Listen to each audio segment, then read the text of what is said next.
అందరికీ స్వాగతం అండి. ఇప్పుడు నేను చెప్పబోయే కథ తెనాలి రామకృష్ణ కథల్లో ఒక చిన్న సంఘటన.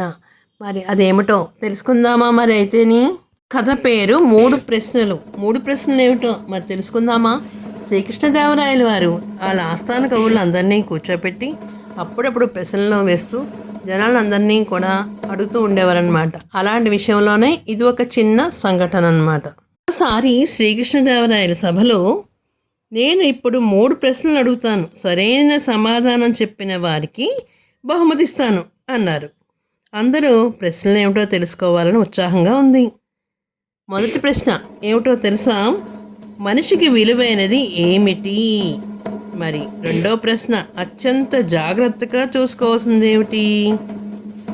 చివరికి వెనుక ముందు ఆలోచించి వాడవలసింది ఏమిటి అని అడిగారు. మొదటి ప్రశ్నకు సమాధానంగా బంగారము సంపద అని చెప్పారు వాళ్ళు.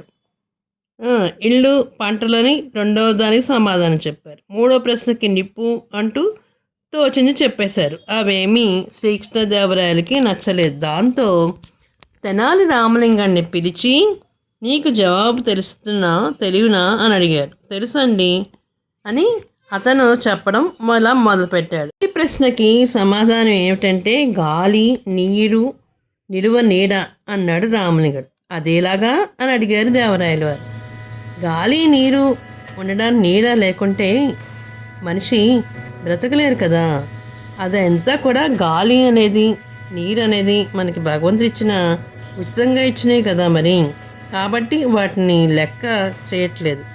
మనిషికి బ్రతికున్నంత కాలము కూడా మహా విలువైనవి అవి లేకపోతే మనిషి బ్రతకలేడు కదా. గాలి కావాలి, మన గాలి పీల్చుకోవాలి, వదలాలి. అలాగే నీళ్లు తాగడానికి మంచినీళ్ళు కావాలి కదా. ఉండడానికి ఎక్కడైనా చెట్టు ఉంటే అక్కడ నీడ కావాలి. నీడ ఉంటే మనిషి ఎక్కడికన్నా వెళ్తూ ఉండగా అక్కడ ఏదన్నా ఎండ బాగా కొట్టినప్పుడు చెట్టు నీడ నుంచుంటాడు. ఇవన్నీ మనుషులకు అవసరమే కదా మరి అన్నాడు రామలింగడు. మరి రెండోది ఏమిటి అన్నారు దేవరాయలు వారు. ఆరోగ్యం. ఒక్కసారి మనకి ఆరోగ్య సమస్యలు కానీ వచ్చినట్లయితే దాని విలువ అర్థం కాదు. అందుకే మనము ఆరోగ్యాన్ని చాలా జాగ్రత్తగా చూసుకోవాలి అన్నాడు. అయితే మరి ఆలస్యం చేయకుండా మూడోదాని జవాబేంటో చెప్పు రామలింగా అన్నారు దేవరాయలు. మాట ప్రభు అన్నాడు. ఎలాగన్నాడు? ఏమిటి మాట అంటున్నావేమిటి? దీని విషయాన్ని వివరంగా వివరించు అన్నారు దేవరాయలు వారు. ఏమిటి నన్ను ఎలా ప్రశ్నిస్తున్నారు? మీకెంత ధైర్యం మీకు అన్నాడు రామలింగడు. ఏమిటి నాకెదురు మాట్లాడతావా? ఇతన్ని కారాగారంలో బంధించండి అని ఆదేశించారు దేవర్ల వారు. ఒక్క క్షణం మహాప్రభు చూసారా నేను ఉపయోగించిన మాట ఎలా ఉందో? ఇది తెలియచేద్దామనే అలా మాట్లాడాను. మనం జాగ్రత్తగా మాట్లాడవలసింది ఒక మంచి మాట. పనిచేసిందో చూసారా మరి? ఇది తెలియచేద్దామనే నేను ఇలా మాట్లాడాను. మనం జాగ్రత్తగా చక్కగా మాట్లాడినట్లయితే అది మనకి ఎంతో మంచిగా జరుగుతుంది. అదే ఒక్కొక్కసారి నోరు జారిందనుకోండి, ఆ జారి నోరు తీర్చుకోవడం చాలా కష్టం కదా. ఒక తప్పుగా మాట్లాడితే ఆ మాటను మళ్ళీ వెనక్కి తీసుకోలేము అన్నాడు రామలింగడు. అతని సమాధానానికి మెచ్చి రాజు బహుమతి ఇచ్చి చక్కగా సత్కరించారన్నమాట. ఒక చిన్న సంఘటన చెప్పుకుందాం మరి అయితేని. మరొక సంఘటన ఏమిటంటే పురాణ కాలక్షేపం. ఆ కాలంలో టీవీలు లేవు కదా. మరి ఏం చేసేవారు? అందరూ కూర్చుని సాయంత్రం భోజనాలు అయిపోయిన తర్వాత ఎవరన్నా ఒకళ్ళు వచ్చి చక్కగా పురాణం కాలక్షేపం చేస్తూ ఉంటే ఆ మాటలన్నీ విని వాళ్ళ ఇంటికి వాళ్ళు వెళ్ళిపోయేవారు. అలాగా కవులు రచించిన కావ్యాలని, పురాణాలని ఏం చేయాలి? ప్రచారం చేయాలి కదా. మరి స్వయంగా వాళ్ళే గ్రామాలకు వెళ్ళి ఆ ఊరి దేవాలయం పురాణ పఠనం చేస్తూ ఉండేవారనమాట. అంటే ఊళ్ళో వాళ్ళందరూ తెలియాలి కదా, ఈ కవి ఈ విషయాలను వివరించాడు, ఇలా చెప్పాడు అని చెప్పేసేసి ఒక్కొక్క గ్రామానికి వెళ్ళి, మరి లేకపోతే ఇప్పుడంటే ప్రకటనలు అవి ఉన్నాయి, అప్పుడేమీ లేవు కదా, మరి టీవీలు కూడా లేవు కదా. అలాంటి సమయంలో వెళ్ళి ఊరా తిరుగుతూ ప్రతి గ్రామం దగ్గరగా ఒక గుడి ఉంటుంది, దేవాలయం ఉంటుంది. ఆ దేవాలయం దగ్గర సాయంత్రం మేము వచ్చి పురాణ కాలక్షేపం చేస్తాము, మీరందరూ రండి అంటే ఊళ్ళో ప్రజలందరూ కూడా సాయంత్రం భోజనాలు అయిపోయిన తర్వాత వచ్చి కూర్చునేవారు అనమాట. కూర్చుంటే ఆ రచ్చబండ దగ్గర కూర్చుంటే ఈ కవులు ఏం చేసేవారు, చక్కగా ఆ కావ్యాలని ప్రజలకు అర్థమయ్యే రీతిలో అందరికీ కూడా వివరిస్తూ చెప్తూ ఉండేవారన్నమాట. వాళ్ళు రాసిన కావ్యాలన్నింటినీ కూడా ప్రజలకు వివరించి పురాణ కాలక్షేపం చేస్తూ ఉండేవారు.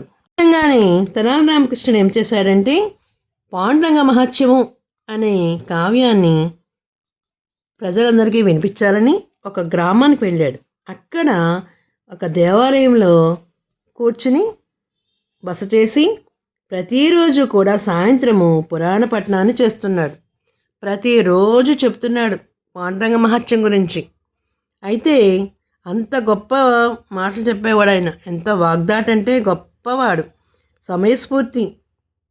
తోడు మధ్య మధ్యలో ఏం చేసేవాడంటే ప్రజలకి చిన్న పెట్ట కథలు కూడా చెప్పేవారు. ఎందుకంటే ఊళ్ళో వాళ్ళందరూ నిద్రపోకుండా వినాలి కదా మరి, అందుకని. ఆ ఊరి ప్రజలే కాకుండా చుట్టుపక్కల గ్రామాల్లో వాళ్ళు కూడా వచ్చి పురాణ కాలక్షేపం చేస్తున్నారు, వింటున్నారు. అందరూ కూడా వచ్చి బాగా ఎక్కువ మంది వచ్చారనమాట. అలాంటి సమయంలో సభాస్థలంతా బాగా జనంతో నిండిపోయింది. అందులో ఒక వితంతువ రామకృష్ణుడిని విపరీతంగా ఆకట్టుకుంది. ఎందుకనంటే ఆ వితంతువు రోజు వేళ తప్పకుండా వస్తుంది. ఆడవాళ్ళకి కేటాయించిన స్థలంలో మాత్రమే ముందు వరుసలో కూర్చుంటుంది. రామకృష్ణుడు పురాణం చెప్పడానికి తాళపత్ర గ్రంథాలన్నీ చేతిలో తీసుకోగానే కన్నీళ్ళు పెట్టుకుంటుంది.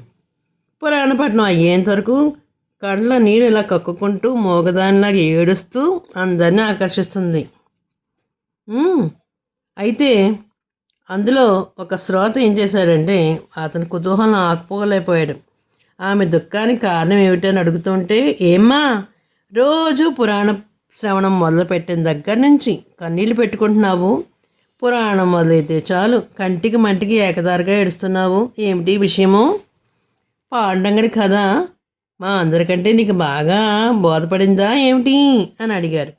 అప్పుడు ఆ వితంతో చిన్నగా నవ్వి విసుక్కుంటూ, కథ నా బొంద, ఆ తాటగల పుస్తకానికి కట్టిన తాడు మా ఆయన కట్టుకున్న మొలతాడులా ఉంది.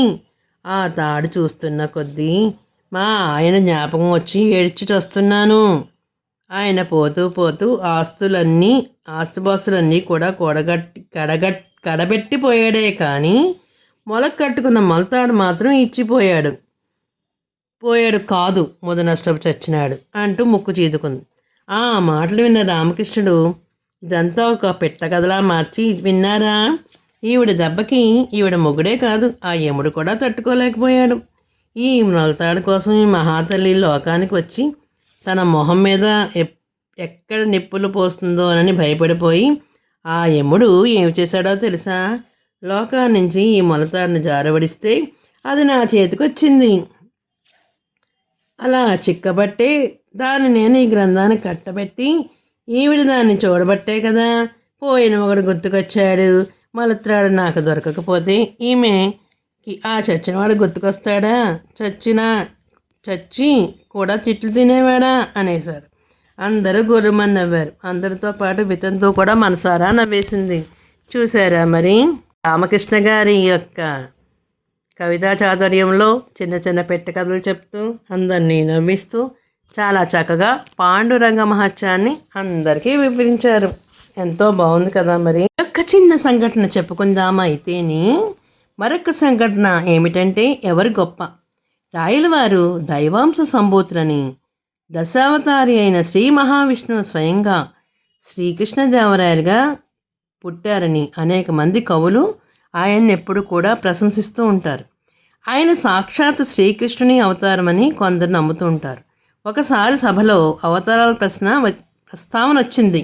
ఆ ప్రస్తావనలో భాగంగా రామాయణము మహాభారతంలోని పాత్రలను ప్రస్తావిస్తూ వాదాలు జరుపుకుంటూ ఉండగా రాముడు తమ్ముళ్ళు మంచివారా, ధర్మరాజు తమ్ముళ్ళ మంచివారా, ఎవరు గొప్ప అని చర్చ వేడిగా సాగుతుంది. కొందరు కవులు రాముడే తమ్ముళ్ళే గొప్పవారు, మరి కొందరు ధర్మరాజు సోదరులే గొప్ప అని అనుకుంటూ వాదిస్తూ రెండు పక్షాల వాళ్ళు కూడా విడిపోయారు. ఆ వివాదానికి ముగింపు పలికించే అల్లసాని పెద్దన్న గారు లేచి, రాముడు అరణ్యానికి వెళ్తుంటే ఒక తమ్ముడు రాజభోగాలు వదిలి ఆయన్ని అనుసరించాడు. రాజ్యానికి అధికారైన పట్టాభిషేకం చేసుకోకుండా రాముడే రాజుగా భావించి ఆయన పాదుకలకి పట్టం కట్టి తనకి సంక్రమించిన రాజ్యాధికారాన్ని వదిలేశాడు భరతుడు. శత్రుఘ్నుడు అన్నగారి పేరునే రాజ్యాన్ని పాలిస్తూ తమ రాజ ప్రతినిధులుగానే ఉన్నారు. సోదర బంధం అంటే ఏమిటో, ఎలా ఉండాలో చాటి చెప్పే లోకానికి ప్రాయములయ్యారు. అందుచేత రాముని తమ్ములే గొప్పవారు అని చెప్పారు. రాయలవారి తల పలికించి, రాముడు జ్యేష్ఠుడు, రాజ్యానికి ఉత్తరాధికారి, పైగా భుజబలము అస్త్రశస్త్ర సంపన్నుడు. రాముడు ప్రజ్ఞయందు అతడి సోదరులు బలహీనులే. అందుచేత బలహీనులైన వారి బలవంతుని మాట వినడంలో గొప్పేముంది?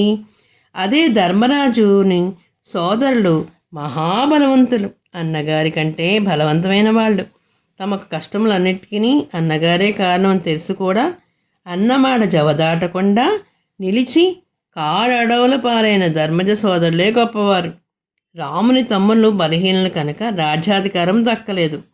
ధర్మజ సోదరులు బలవంతులై ఉండి అన్నమాట కోసము అన్న వెంట వనవాసాలకు వెళ్ళారు. అందుచేత రాముని తమ్ముళ్ళ కంటే ధర్మరాజు తమ్ముళ్ళే గొప్పవారు అన్నారు. రామకృష్ణుడు చప్పున లేచి, ఆహాహా, ఏమి రాయలవారి గొప్పతనము!